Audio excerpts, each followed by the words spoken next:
За. Ахмадтай тухай хуулийн төлөвлөлт асуудал өнөөдөр нэгэн том сэдвийг болоод байна. Тэгэхээр яг энэ асуудал дээр ямар өөрчлөлт авахар төлөвлөгдөж байгаа яамнуудын санал зөрүүтэй гэдэг мэдээлэл ирсэн байгаа юм хэлж байна шүү дээ. Тэг энэ зүгээр нэг асуудал биш л дээ. Энэ бол яг Монгол Улсын үндсэн хуулийг зөрчсөн ийм шийдвэрг бол энэ үндсэн хуулийн цэц гаргасан. Яагаад гэвэл Монгол Улсын үндсэн хуульд бол энэ Монгол Улсын газрын хөрсөнд орох ашигт мал бол ард түмний мэдлэлд тэгээ төрийн өмч байна гэж заагаад өгсөн байж байгаа. Үүнийг дэлхийн ямар ч улс оронд авдаг арга хэлбэр нь одоо тэр олон улсын нэр томьёогоор бол royalty Монголд бол ашигт малтмалын нөөц ашигласны төлбөр гэсэн ийм нэртэй татвар байдаг. Тэгвэл тэр цэцэн тэр өдрийн шийдвэрээр юу болсон бэ гэхээр нэгдүгээрт нь энэ төрлийн татварыг хэн төлөх вэ гэдэг нь тодорхойгүй болгосон. Дээр нь хувь хэмжээг зохицуулсан бүх заалтыг аваа ийцсэн. Ийм хоёр том даалдаа шийдвэр гаргасан. Ингээд Монгол улсад бол 2020 оны төсвөөр бид 1.3 их найт төгрөгийн ашигт малтмалын нөөц ашигласны орлогыг одоо төлрүүлнэ гэжсэн энэ орлого бол эргэлзээтэй болсон. Үүнээс гадна 2018 оны төсвийн гүйцэтгэлээр бол 1 их 80 64 тэрбум төгрөгийн одоо энэ амнаатын орлогыг бол улсын төсөв төлрүүлсэн байдаг. 2019 оны эхний 9 сарын байдлаар бол яг одоо Монгол улсын төсвүүдээр 1 их 80 94 тэрбум төгрөг одоо хөрөнгөлөгдсөн байсан ийм татварыг өгчөнгөө болгож байна. Доод хийх компаниуд энэ хэдэн төгрөгийн хэмжээний татварыг одоо юу гэдэг. За энийг ингээ хийхдээ бас ингэж яриад байгаа юм. Тэгээ үндэсний үйлдвэрлэлийг одоо дэмжээгүй одоо гэсэн нэм зүйл. Тэгэхээр энийг би та нарт бодтойгоор тайлбарлаад өгье. Strata гэдэг одоо яригдаад байгаа тэр компани биш үү? Strata гэдэг компани. Энэ компани бол Эрдэнэс 5 толгоогоос $72 нүүрс авчих. $72.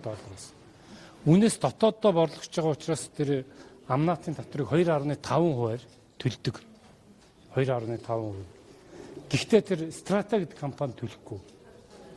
Борлуулж байгаа Эрдэнэс 5 толгой манай төрийн өмчт компани энэ одоо роялтиг 2.5% төлж байгаа.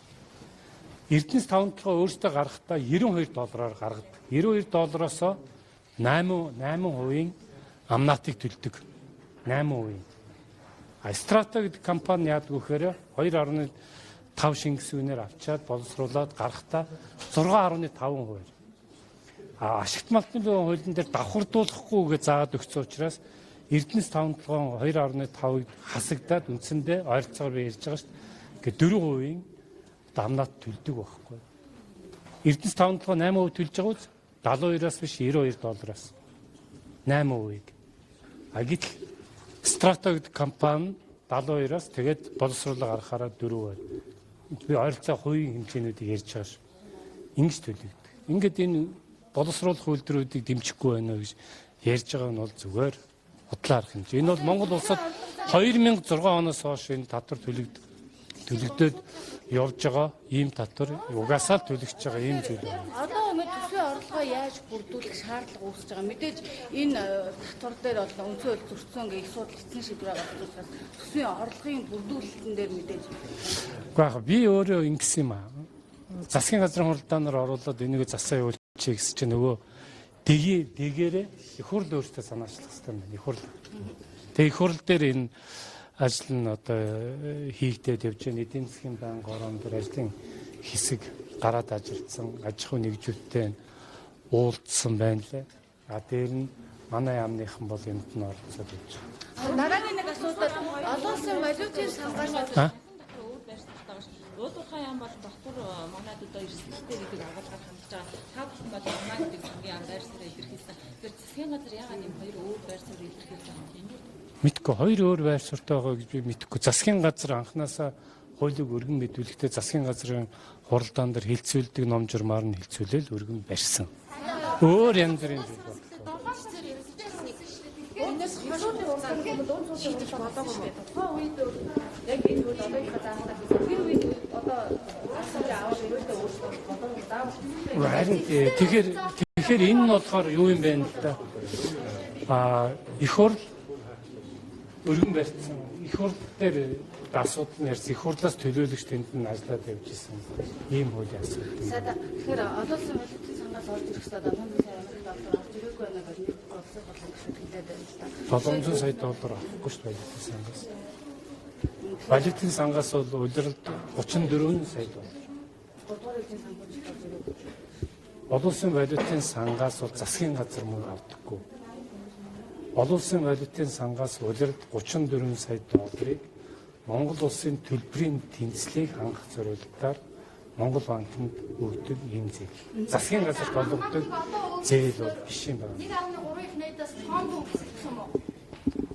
Араас амнатаас Хөдөлсөн оргоос хэсэгдэх юм уу? 1.3 одоо 1.3 их найдыг авах боломжгүй болгочлоо шүү дээ. Цэцэн шийдвэрээр 2 юм гарчлаа шүү дээ. Нэгдүгээрт нь төлөгч баг.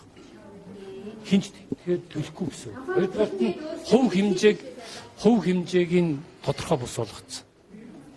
Ийм ба. Гэхдээ би энэ дээр нь юун дээр баярлаж байна вэ гэхээр манай одоо тэр уул уурхайн салбарт явуулж байгаа өнөөдрийг хүртэл үйл ажиллагаа явуулж байгаа аж ахуйн нэгжүүдтэй үнэхээр баярлж байгаа.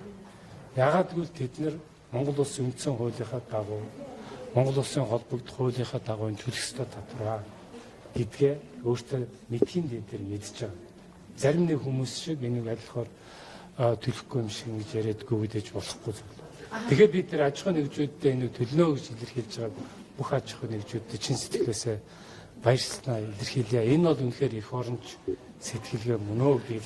Одоо жишээлбэл Страта гэдэг компаниг би дахиад Страта гэдэг компани олборлож байгаа, боловсруулж байгаа компаниудыг дэмжихгүй гэдэг яриад байна. Гэтэл энэ чинь гаргаж байгаа, экспортлж байгаа тохиолдолд нэмэгдэх албан татварыг тэг хуваар авдаг.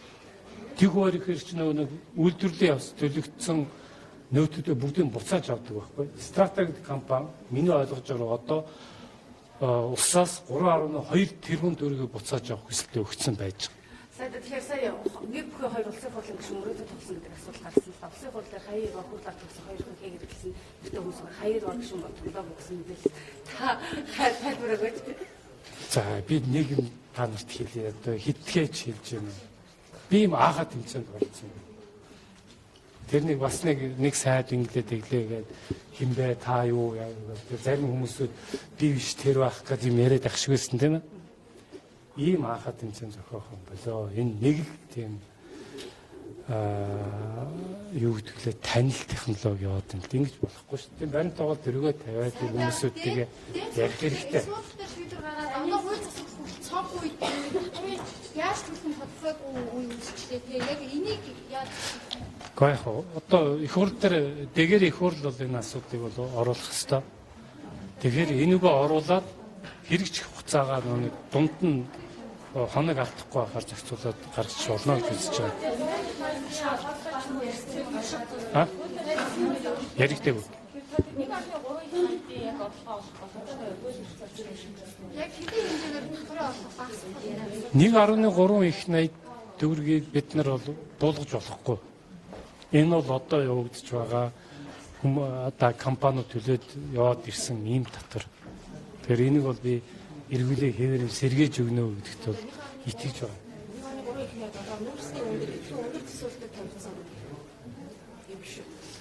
Гэхдээ ер нь амнаатыг бол бид нар Монгол улсаас экспортын бүтээгдэхүүнд гаргаж байгаа зэс, төмөр, нүүрс, цайр зэрэг бүхэл бүтээгдэхүүнүүдээс авдаг л да. Тэгэхээр энэ бүх гарах хэмжээгээ тооцож байгаа бид нар орлогоо 1.3 байна л гэж тооцож байгаа. Өөрөөсөө шилжигдсэн хуулиар тооцсон. Гэтэл яагаад хурцнаад энэ одоо цэцгийн дүгэл гарцсан эрсдэлтэй нөхцөл байдал байхад яагаад төсвүүд ийм өндөр тооцсон? Яг амнаа тооч авч ирсэн зөвхөн оперативчдаас авгаар нь тооцсон бол 1.3 их найдаа одоо ийм тооцоо байсан. Мэдгүй зээнх болдог хүн тийм яриад байна. Ер нь 2019 онд төсвийг ч гэсэн бас та нар энэ мөнгө орлогыг бол төлрүүлж чадахгүй хитрхи өөдрөг төсөв зохиолоог л болон жиж ингэж ярьсан шүү дээ тийм ээ. Та нар бүгдээр надаас асууж ирсэн биз? Тэр үед нь би 95% нь одоо ихтгэл үнэлтэйгээр би энэ мөнгийг бол төлрүүлж чадна гэж хэлсэн. Би одоо төлрөөд явж байгаа. Уул уурхай яам сангийн яамны Гэхдээ их хурл дээр бас нэг зовлон байсныг хаа гэж сайн ойлгоорой. Энэ юу гэхээр үндсэн хууль хэлцэгдээд өөр асуудлууд хэлцэгдэхгүй бүх зүйл тэн дээр явж исэн болов уу гэж би зүгээр бодож байна. уул уурхай яам сангийн яам хоёрын санал зөрүүтэй байгаа гэсэн хоёр яам яриад энэ саналаа нэг боломжтой. Мэдхгүй. Би тийм юм сонсоогүй. Энэ хуулийг анх өргөн Сумын газар сайд улсын хурлд өргөн мэдүүлсэн шүү дээ. Тэгтээ засгийн газраас санал аваад санд нэг байдлаар дүргсэн. Тэр санал бол хүчнтэй хэвээр байна. Тэгэхээр байнгын орон дарга бол хоёр яамны санал зөрүүтэй байгаа гэж байна. Зүгээр зарим нэг хүмүүсийн байр суурь өөр байна. Засгийн газар бол нэгдсэн нэг байр суурь байна. Намын газрын дарга өөрөө бизнес ашигласан. Баска Энэ тайлбар өгч юм гэсэн мэдээ. Тэгж харагдаж байна лээ. Цэцэн асуудал ороод ирсэн чинь өсөрч гарч ирэл тайлбар өгöd юм лээ. Таныг бас нөгөө нүүрс импортлдог хятад импортлогчдын захиалгаар амнаатыг оруулж ирсэн гэж мэдээ. Тэгсэн. Тийм байхгүй. тэгэхээр сайд Би энэ хуулийг өргөөгүй шүү дээ. Уул уурхайн яам тухайн хуулийг өргөсөн ийм л зүйл нь шүү дээ. Манай яам сангийн сайдыг өргөсөн хууль биш. Эрхоны төсөвт гадны зээл тусламжны хичнээн төр боловсрол төсөөлөд байгаа юм. Чанаас хичнээн бас хөрөнгө оруулалтын зохицуулалтаа хөрөнгө оруулалтыг бол хамгийн гэсэн зүйл юм. За ер нь бол энэ дээр нийтдээ 3.4 их төгрөгийн одоо хөрөнгө оруулалтыг 2020 онд хийхээр төлөвлөж явж байгаа. Энэ бол зээл тусламж, буцалтгүй тусламж, усын төсвийн хөрөнгө оруулалтаар одоо хийнэ гэдэг ийм хөрөнгө оруулалтыг тавиад байна. За баярлалаа.